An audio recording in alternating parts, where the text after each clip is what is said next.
I'm joined on the Crispin Flintoff show by Sarah Wilkinson. Sarah, you look a bit better this week. I am slowly starting to recover. So, God, the process is so slow. I'm not fully, I'm not fully 100%, but I'm a lot better because I've slept. And I've had time to, I suppose, think about stuff and be okay with it rather than coming home in the middle of a sort of emergency shock situation. So yeah, I'm okay. How do you feel mentally at the moment? I don't know. I'm still quite separated from it all. It is hard to, it's such an unrealistic thing to happen. Um, it's only when you're trying to explain to the GP, yeah, you've been kidnapped and tortured, and it's so unreal. It's actually difficult to mentally process it, and it's not an experience I've ever had before or have ever been prepared for. When I think of the school curriculum, never once did they say, "Oh, by the way, if you're ever intercepted and arrested and tortured, this is what you do." So I have no skill set at all for getting over torturous experience. And I think it was Surya who said, it Surya or Tague who said, Tague Hickey, that our torture was like a 5-star version of what the Palestinians have. So I can't imagine what it is to be Palestinian. I mean, our torture was bad enough, but to be Palestinian and have no chance of recovery, no chance of rescue. Oh God, it's a terrifying thought that what we experience is not a patch on what Palestinian people experience, and yet I haven't been able to recover. God, how do the Palestinians endure it, and how do they recover? And or maybe some of them don't. So yeah, it's difficult to know how to mentally get around it. So I have got some psychological support thanks to you and people who have contacted you. I did try and reply to some messages, but there's hundreds. There's hundreds. So I haven't been able to reply to everybody, and I really apologize. I've had some really nice messages on your YouTube account. I just couldn't reply to them all. There's Well, hundreds, we and don't want you to feel worse. We don't want you to feel worse. So, honestly, I don't think you should even think about replying to. it's nice to say thank you. I've had some, honestly, there's some amazing comments. Um, and I've never read so many amazing comments without there being some Zionist infiltration in between. There's very few comments that are, well, you deserve everything you have, and we wish they'd tortured you to death. There's very, very few of those. I'd say 99% of the comments are all really, really lovely. So thank you to everybody. Actually, I will say it because I know that I can't get through replying all of the comments. I'll say it in one big go, is that thank you, because reading those, they're amazing, and they have helped in the recovery period. So I can't thank everybody enough for all of their kind words. And I have read them all. I've tried to read them all, and they've all meant an awful lot to me. So thank you. Uh, your story has got quite a few views. Yeah. The thing is, what I noticed on social media, I don't know if you noticed it, but I noticed a lot of anti-Greta pages and pictures Mm. of her, offensive pictures of her, some pictures of her in underwear, and just really just unbelievably misogynist posts about Greta. They're Obviously, horrible. and with lots of bots supporting these posts. And then when she made this statement or interview about what had happened to her, it was almost like they'd prepared for that to come out. It showed to me how manipulated social media is on what's happening. And this whole thing of the flotilla and has been an example of that to me. What's your take on that? I think it's really sad. Do you not think that I felt really sad. This Greta, I think people forget how young she is. And to be leaving comments, I mean, I'm not going to repeat any of them. The comments that have been left beneath her posts and the threads around her, and you know, even the posts and the you know, CGI sort of cartoons they've done of her, and they're appalling, and it makes me sad that that's where humanity is right now. I can't imagine being sort of like a 40-year-old bloke thinking it's funny to humiliate such a young person who was made, you know, was stripped naked and made to stand next to the flag, and then every time the flag touched her, she was, you know, punched and pushed and rifle butted. What joy people get out of you know, humiliating somebody who's been through that experience, I just don't know. I think I've been actually very lucky. Maybe I've already blocked them all. I don't know. But yeah, I think people forget how young she is. And it's incredibly disheartening that there's so many really bitter, cruel people on this planet that they think taking the mickey out of such a horrendous experience is funny. And my heart goes out to her. I think she's an incredibly strong person. She's incredibly resilient. But nevertheless, I think the remarks made, they'll stick in me actually, and I think that they'll stay with her for a very long time. And you know, this is a person who's only tried to A, help the environment, and B, help the Palestinian people. You know, she hasn't actually done anything other than try and help humanity. You've had a year of, I think I said this in the last interview, you've had a year of where things look good and then something happens, and then things look good and then something happens. And now that you look a bit better, you've got a court case on Monday in London. Yeah. I can't imagine what you must be going through, having to, you're just healing from all this experience that you've had. Mm. And you're going into something that's obviously full of fear. You have no idea of what's going to happen, but also there's other issues with your case that give you fear because you don't know a lot of things about what the case is. That in normal No. courts, you people would get more information. Can you tell us what's happening on Monday?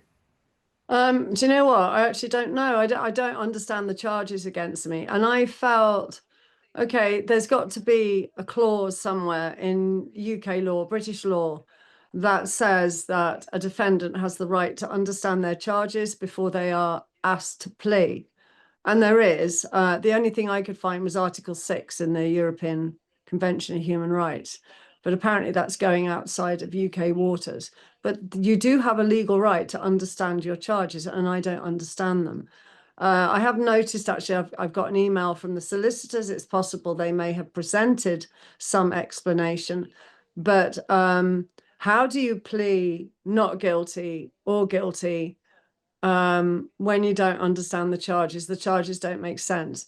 So I think there is a bit of I do feel as if I'm being framed because I've got to go to court anyway. You can't just not turn up to court because the charges don't make sense. So I'll probably have about, what, half an hour with my solicitor to try and understand 5 very, very, very long-winded charges, which are spurious anyway. I don't know whether you can understand charges that don't have any evidence. And then I may have to do a no plea. But I think that goes against you in the long run. If you end up in Crown Court and you've given a no plea, or you've presented a no plea, however it's said, because you can't plead guilty or not guilty if you don't understand it. That actually is like it's punitively can add time to your sentence. It doesn't go down well in Crown Court that you didn't make a plea. If you can make a plea now, why couldn't you make a plea then? But the point I've got is that I don't understand the charges. And getting the CPS to present all of the paperwork, which they might have done now, but that, bearing in mind, I'm spending the whole day traveling tomorrow.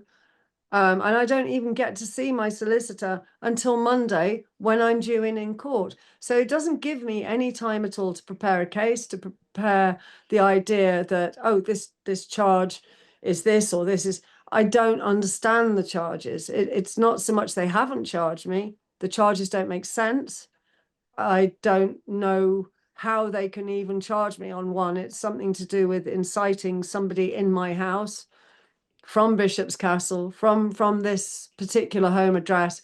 So who is this person then that suddenly was convinced that they had to support a prescribed organization that I influenced? Where are the people? Where are the witnesses? Where is the evidence? They're not really there because they don't really exist.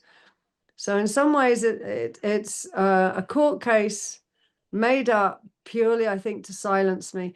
They're going to they've requested to seize my passport. Now they've already seized it, but apparently that was illegal that they seized it because it's not in my bail conditions that they could seize it. But it's too late, isn't it? Because they'd already seized it. So now they've already got my passport, but they're going to request that they can seize my passport, which I already don't have. So all of, nothing's really ever, there's no letter of the law that's been followed by the law itself. And if they want to silence me, then, and they decide that they want to keep me under house arrest, for 4 years? I don't even know if you can exist in this area under house arrest for 4 years. Even doctors don't do home visits in this area. So the only thing the judge could possibly do for safety is to remand me. It's not safe that she's under house arrest. That the only thing I can do is remand her. And then they'll probably drop the charges in 4 years' time. So what happens about that 4 years that I'm incarcerated for? I won't get that back. And I will, that sentence will outlive some relatives who won't be well enough to visit me. So Can I kind of give an indication of why they want to get you? And maybe you can agree or not. I don't know if this will get you in any trouble, but I would say what you do is you give information about what's happening in Gaza. That's what I know you for. That's what we all know you for. Your videos and updates from Palestine, mostly Gaza. I don't see there's anything else that you do that could be seen as I don't even understand how you could be seen in any other way than that, and what the danger of that is. What is the danger? Well, I'm pretty sure what you could tell me. What is the danger of you telling us what's going on in Gaza? I think that's the whole issue. I mean, you don't understand it. I don't. The danger is, I mean, this is come straight out of the Israeli playbook, really. That this is at the behest of Tel Aviv. The only way to stop me reporting about what's happening in Gaza is to silence me. The only way to silence me is to jail me. And unfortunately, because the British government believes it's an ally of these hideous, monstrous people, it's gone along with it. Yeah, I don't think I'm a danger to anyone. I think reporting news honestly or integrously is the danger, because the Israelis want to keep it under wraps. They got rid of all the journalists, international journalists, if you like, in Gaza, but they also killed, was it 255 Palestinian journalists have been killed. It's not because they were dangerous, it was because they didn't want the news getting out. And the problem is with me is that I'm getting the news out. Yeah. Maybe I was using a lot of those journalists that they've murdered, but there's always a supply of journalists that you can go to. I'm not saying that then these were not replaceable people. These were beautiful, honest, integrous journalists, and the world is not a better place for them being annihilated. But there are other journalists that will send me footage, and so it goes on. But if I'm not here, then I've asked the general public to stand in for me. If 3 million people decide, okay, I only make 3 or 4 posts a day, I'm gonna make 30 posts a day about Gaza, then actually jailing me will have no effect at all. I think they think if they silence me, then there's a huge percentage of posts that are going to be missing. But if everybody rises up and becomes a journalist as well and just posts about Gaza and keeps their eye on Palestine, then actually jailing me will have no effect. It'll backfire, and that may be the only way to treat this. But now, down to the sort of practicalities of this. You're going to London for this trial. What time is it? Because I want to get as many people to come and support you outside there. So when you get there, there's people there. But also, I want to live stream it so people can Okay. hear what's going on from outside and when you come in and when you go out, whatever. Well, they very cleverly put me on a Monday. So what happens on a Monday is obviously my the time that I'm supposedly meant to be in court is 10 a.m. But then the solicitors remind you that actually on a Monday, everybody appears in court at 10 a.m. And so it's purely when the ushers are ready to receive you, or my barrister is ready to go into court, and then we'll probably have to wait in a queue. So 10 a.m. is the time I've been given. I'll get there an hour early so I can speak to my brief. And 10 a.m. is the time that people are heading for. So I suppose there'll be quite a gathering outside the court. But it could, I mean, I have warned people I could be in and out of court very quickly, although I doubt it actually this time. Or I could actually be held there until 3 o'clock and everybody's freezing cold and standing outside, and there isn't enough room in the gallery. So, you know, if anyone comes to support me and you have to wait outside for a very long time, thank you very much in advance, because the weather's not brilliant. And anybody coming a very long way and then I'm in and out in a flash, I'm really sorry that you've done the distance, but thank you for coming anyway. And I think it's really good that there's a display for Palestine, but I think people are thinking, oh, the ceasefire, it's all ended, and it hasn't. Oh, the ceasefire, nobody is starving to death, and they still are. And that bit of propaganda that Tom Fletcher put out about all of these aid trucks going into Gaza, they drove 20 feet into another Israeli compound. They didn't go anywhere near Gaza. And yet this thing went viral about, oh, all the aids arrived to Gaza, now the ceasefire. It went into an Israeli warehouse. It hasn't gone anywhere near Gaza. These trucks are not in Gaza. They're outside the border. And you can kind of tell because the palm trees and the brick walls that haven't been devastated or bombed kind of give it away. It was a terrible piece of propaganda. So let's make a big show for Palestine and Gaza outside the courts in Westminster, which is the heart of London. And any passers-by who go, oh yeah, there's a ceasefire, we don't have to be here anymore, we can say it's made no difference. People are still being killed, they're still dying of famine, there's still disease, and there's still no medicines in the enclave. And also these humanitarian aid trucks are going around in circles, and it's complete propaganda.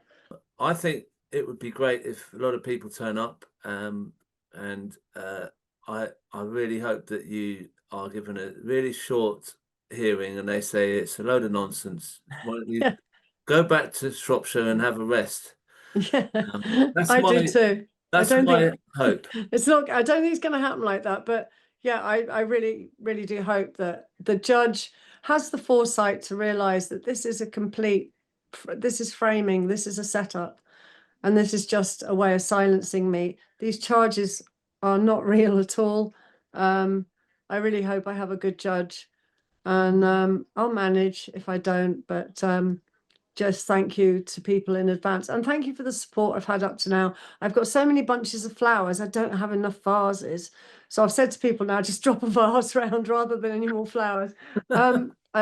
People have driven miles just to give me a bunch of flowers, and God, I can't thank people enough. You know, it's the support is amazing, and yeah, it's meant a lot, and I really appreciate it.